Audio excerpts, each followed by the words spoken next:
Matt, you got to tell me, what do you think the president thought? Okay, this has to be the best birthday ever. I mean, it was the best birthday of like any birthday ever. Yeah. I mean, you're at the White House. They try to put you in jail and assassinate you, but you've triumphed.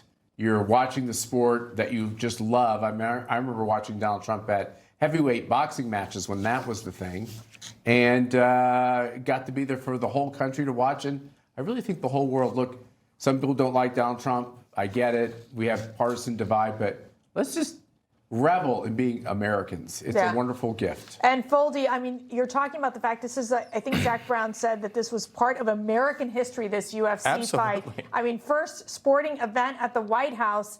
I think like this goes beyond politics at this point. It does. And look, you all made a lot of fun of me when I was talking about Joe Rogan on this show 2 years ago. Your friend was there. And obviously he did an amazing job narrating the fights, talking to the fighters. But I actually think it was very important because Joe Rogan, as Jason loves pointing out, will quibble with Trump about this, that, or the other thing. And Trump just gave him obviously the biggest stage of his lifetime, of anyone's lifetime that you can possibly have. And I think to the extent that that can kind of keep Rogan and his unorthodox following that he has in Trump's fold heading into the elections, that was actually a very smart political move. And I totally agree with Matt.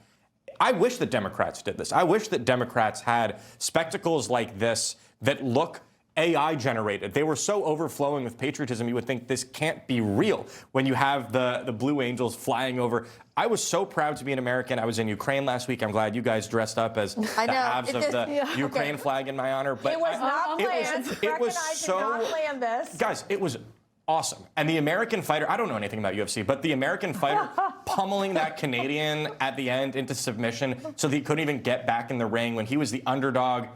What a great day. I hope that when a Democrat is back in the White House, they do cool things like this. Well, I fear that they won't. You're sounding like Alex Sawyer, who does not know anything about sports. Brecca, you were there. You were in the perimeters, listening, watching, talking to folks. What was their reaction?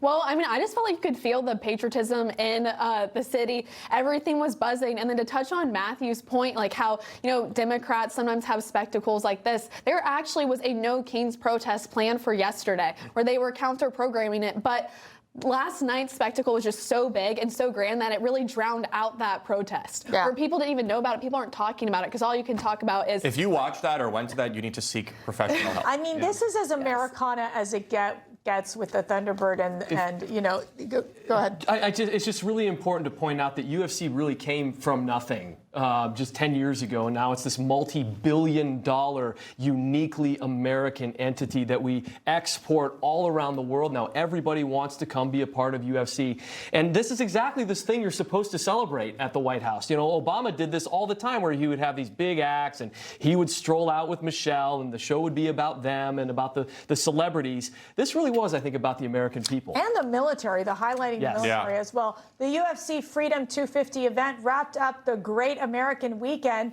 but the weekend began with a historic win by the U.S. men's soccer team, who trounced Paraguay in a 4-1 win on Friday for their biggest World Cup victory ever. The win has people thinking that the Americans could make some waves during the FIFA World Cup. But before kickoff, even leftists in Los Angeles felt the power of this rendition of the national anthem.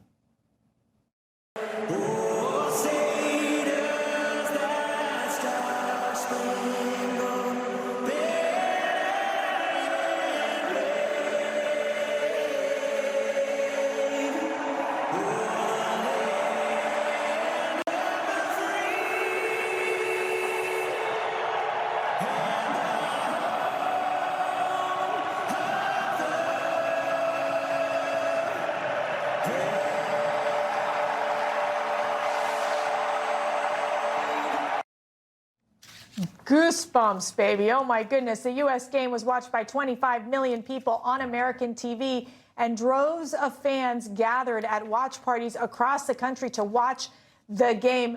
Matt, I really did think that was Bad Bunny who was singing, but you corrected me. You said it was good. We don't need a black national anthem, but we need beautiful black singers like that singing our national anthem. That was awesome. Yeah. Information. Truth is freedom. Is Newsmax. It's real news for real people.